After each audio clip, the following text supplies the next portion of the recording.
Ladies and gentlemen, I hope you're all doing well, and welcome to the Haunted Vale. It's going to be myself and the Skaven with Lord Skrolh facing off against Norska, who's going to be helmed by Subutai, and there are certainly going to be quite a few rats and some big scary ones. We do have double chieftains on the Bonebreakers.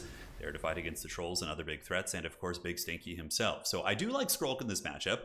I think he's actually a really underrated lord, although I suppose for Skaven, we don't really see Skaven much these days. They're considered to be on the weaker end of the spectrum, but I think they got some tools for sure. I suppose Ikit Claw would maybe be the most meta, just kind of spamming Flensing Ruin, right? Because people like to blob their characters and important, units. So getting those fat Flensing Runes is pretty consistent value, but Skroll's got a ton of stuff, right? So you have the Rod of Corruption, which is AoE damage, and against Norska, that's going to be very big, right? Berserkers, Marauders, probably not going to see Marauder champions in this matchup, but being able to clear out infantry effectively is very good in domination mode. On top of that, we do have Liber Bubonicus. So this ability is pretty good at just kind of plopping on Wulfrik, and it's going to do a good percentage of his HP in terms of damage, and you got 2 charges of it. You can also use it to snipe like Manticores. So if they bring in a Feral Manticore, you kind of soften it up with some shooting, use Liber Bubonicus, and it's going to be dead before you know it. For spells, we got Pestilent Breath. This one's an absolute winner. You use this on top of the Marauders and lowly armored Norscan troopers, and you are going to be loving it.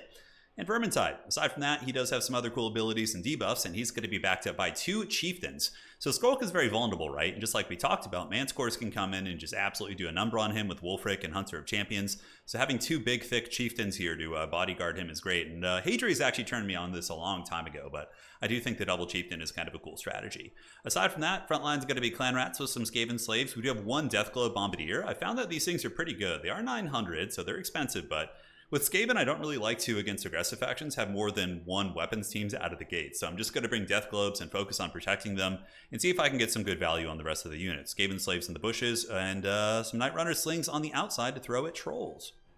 So for the Norscan hordes, going to be very standard Unga Bunga. We got Marauders with Berserkers in the back, backed up by Norscan Ice Trolls. Norscan Ice Trolls are, they're certainly quite good. Some of the better trolls. They regenerate, which is very good. So even if I focus fire them, they can come back potentially. They have huge HP and are just a menace to get rid of, really. Low leadership, of course, like all of their trolls, but, trolls even in tabletop would be one of the strongest units in the game if they didn't have, like, the Haggard leadership and stupidity mechanic, which is in tabletop. Yeah, Wulfrik's going to be using Seafang, which is very good, and on top of that, we're probably going to be seeing a Burning Headcaster. I don't know where it is. I would imagine he's going to call it in relatively soon, because I can assure you there was some fire in this game. I remember my poor little rats getting scorched quite nicely. So game plan here is to take up a very defensive position, using kind of this corner here, and just, the problem with like sitting in the corner though is it gives your opponent 2 objectives. So he's going to get objective 2 and objective 3, so that's kind of what keeps you honest from doing that in this game mode. But we're going to slow push it. We're going to kind of poke and prod and just see what we can get out of the initial trading. And in the backfield, we do call in some Jezzails. So Natty Bubos are really good on this map. You kind of pop them down to the hill right here. They're going to have really, really good line of sight on all the trolls and can comfortably cover 2 objectives. That's basically going to be it. Mortars are also quite good, but my opponent would be able to kind of adjust for the mortars a little bit easier. He would see them. Natty Bubo sharpshooters do have stock, so those little sneaky rats are going to be creeping up and looking to rip some shots into the Norscan Ice Trolls downtown. So I realized, I was like, wait a second, I have the stronger characters. Like, Wulfrik would get smashed by these 2 chieftains, right? They have like 1400 more HP than him. In a straight up fight, he might be able to win just because of the combat stats, but even still, probably not. He's on foot. So the 2 Bonebreakers going to be parked on objective 2, and those points are going to be going to us. But the Norscan Unga Bunga will be coming in full force, and I would imagine he's just going to send like a cheap Marauder over here to grab this point while the Norscan horde prepares to collapse. So trolls and spears on the outside, I'm going to be forming ranks with my clan rats, and I expect them to get massacred for the Horned Rat. That's basically how it usually goes for this Skaven. It's a little bit of a dicey engagement, and Lord Stinky is just kind of bouncing around the point and being extra smelly with his 2 chieftains, pounding their fists into the ground, challenging the Norskans to come meet them, and the Norskans will oblige. So Burning Headcaster is here, so you do have a Shaman Sorcerer Fire. Burning Head here is going to be good against clan rats. It's not like huge value, they're only 300 gold, but even still it's very good. So this was a big tactical decision here. I decided to abandon objective 2 to tighten up my formation. I saw that he had committed to the dive already, so I was like, let's tighten up, get value, and then push back out later. So we're going to be yielding the objectives. Out of the gates, these Slingers and Jezzails able to put a bit of a number on these trolls. 1 troll does get picked off there by the rat guns, and the old Skaven are going to be engaging against Marauders in the front with the help of the Bonebreakers. And also, I forgot to mention, we brought another SE fighter, which is going to be the Morskatar's Hellion. So he was kind of off in the corner of the trees, but this guy's an absolute beast. I mean, hits very hard. He does have the Warp Discharge ability, which does a little bit of AoE damage, and yeah, he likes to party. So We're going to be throwing some globes here. You can see the death globes nailing into the advancing Marauder Berserkers and doing a little bit of friendly fire damage as well, but it wouldn't be, you know, Skaven if it weren't massacring your fellow rats, right? Rat Ogres being called in, Chieftain and Skrolh going to be sent up to fight as well, because the clan rats will lose individually, and the Jezzails on the other side have switched into the Norscan Ice Trolls. So far the trading is going reasonably well. That was a misclick there. I meant to go down the line. It happens sometimes. But you can see my opponent here trying to slip through the cracks, so we are going to be summoning the Vermin Tide. The rats come from the deeps, and they prepare to do battle with the Berserkers. So kind of cool. You can like plug holes in your formation with that ability. And also we don't really care if these rats get massacred, because the Globadiers can now fire into them, and it's not going to be too much of an issue. In the meantime, Seafang going down, it does manage to tickle these clan rats and did kind of miss those Globadiers, so not doing the most damage. And Skrolh does manage to nail Wulfrik here with Liber Bubonicus, and the Rat Ogres are now on their way in with Morskatar's Hellion and 2 Chieftains. So normally you would kind of struggle against this if you didn't have these big fighting characters, but the Chieftains and this like SE Goon squad I have is it going to be able to fight the Norskans head on. But the Norscan swarm continues. On the side you can see our clan rats actually bravely holding against these Marauders. I did help a little bit with the Night Runners, that's why that fight isn't too bad, but the ball fight's going to be good for us. Skrolh is going to be debuffed the leadership of all nearby units. He does have the Contaminate as well. And now you're going to be seeing another element of the build. So in the backfield I did see the Sneaky. Some of the Skin Wolves going to be diving on the Jezzails here. And it'll do some good damage, but the Guando rats were nearby. So I had some basic Eshin Triads. They got their Prison Shanks, and they will be given the dirty. And also, a unit I've been experimenting with are the Censor Bears. So very vulnerable against Burning Head, but a lot of times if you call them in as a secondary unit, people don't notice, right? So the Plague Monk Censor Bears get up, and they're going to be able to put some hurt on a lot of Norscan units and give you some good fighting power. You don't want them to take head-on charges from good units, but if you can find kind of safer engagements for them to just, you know, even into Trolls or something, that's going to be fine. Well, Trolls do get hard, but like Berserkers put a lot of damage into infantry, right? So Jezzail's back online, ripping shots into the Trolls as they advance. A couple Berserkers trying to sneak around the flank here. So what we're going to be doing is attacking with the Plague Monk Censor Bears, who will circumvent the physical resist, by the way, and they're going to be getting support from the Wolf Rats. So normally this would be a win for the Censor Bears probably, but it wouldn't be cost effective because of the price. But rats never fight alone. They're very sneaky and evil. And you can see the Wolf Rat's going to be pouncing into the back of this formation. In the meantime, Burning Head coming down, but we do dodge it. So the Plague Monk Censor Bear is able to get away there, and you can see the amount of damage that those Censor Bears did to those Berserkers in a short time was pretty intense.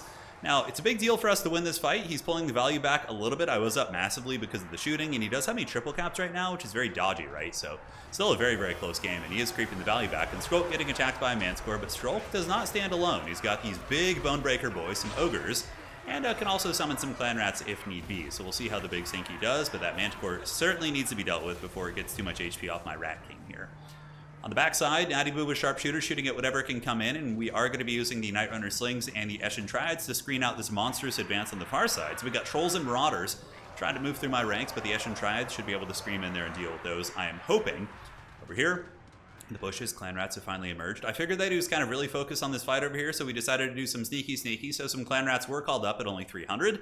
Knowing that I had a value lead, I figured I could get away with it. Granted, he does have a lot of healing.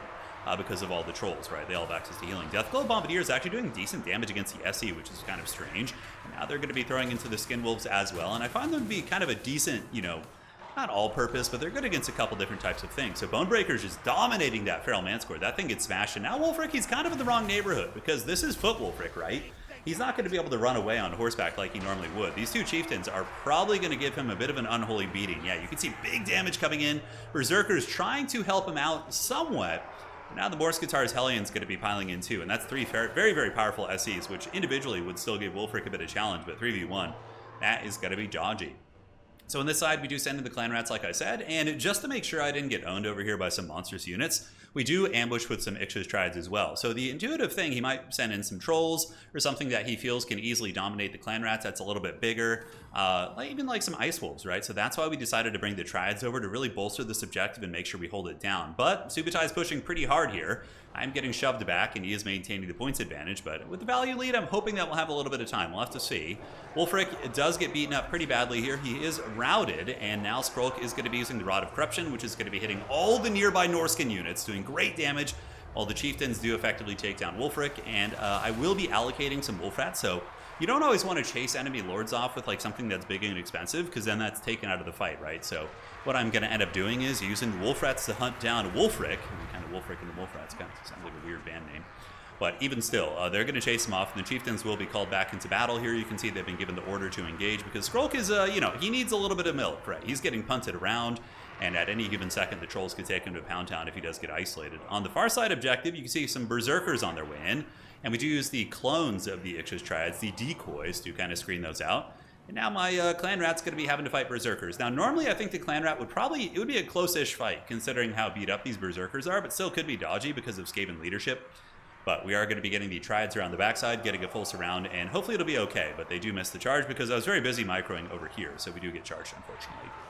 So doggos coming in here. Wolf rats are not a unit that you want to be taking head-up fights with, but they're very good at countercharging, and they actually have reasonable DPS when they're the ones doing the nibbling. Over here, we do manage to break the Norsca position. The triads on the backside pushing away most of the troll units, and the rats are now going to be surging forward. So we got the double chieftains and Lord Skrolh, very, very powerful hero core. We routed those guys off. Wulfrik is being chased off the map, essentially, so he's at 392 HP, and the wolf rats are just trying to nibble him down. Likely won't kill him because of his high armor and melee defense, but although, of course, there are penalties when they're running, but even still, he's pretty hard to finish off. I could have killed him with the Bone Breaker, but, decisions were made. But we do manage to sandwich the berserkers here. The Weeping Blades putting their armor down to 8 from like 15. So hey, making a big difference, right? And we do manage to sandwich the berserkers. And now the Norscan Ice Wolves will be easily dealt with because of the Ix's triads here. These things are pretty good. Wolf rats versus horsemen. Not a bad engagement there as the horsemen don't fully commit to the charge. And now the middle objective probably going to be flipping for us. While the big Stinky over here is going to be continuing his rampaging with his Pimp Cane, all nice and stinky. Morskatar's Hellion and the Chieftain. A very, very nice little goon squad you have there.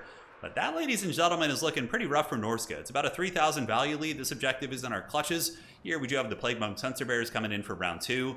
And there's pretty much no way that Norska is going to be able to get its bearings against. We do see some Skin Wolves coming in and some trickling in reinforcements, but that is going to be GG well played. So that was fun because Norska is a super meta faction. Very, very meta. Top tier, top 3 for sure. And Skaven are considered to be one of the worst, right?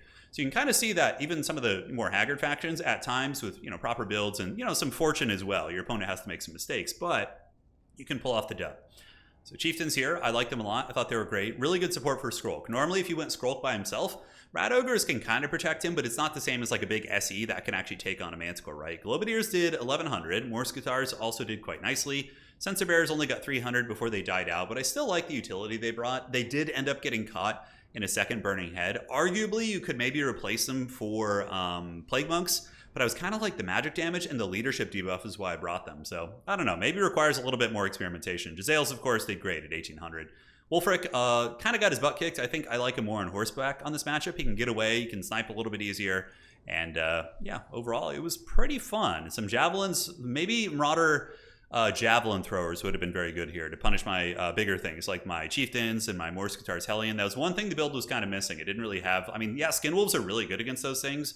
But I think maybe like 1 or 2 javelin throwers just to kind of keep me honest would have been good. And perhaps some more Marauder Horsemen as well. I'm not really sure, but yeah, I don't really know Norska. I don't enjoy playing them that much. Maybe when they get an update. But all right, guys, take care of yourselves. That's it for today. And the Horned Rat has blessed us once again.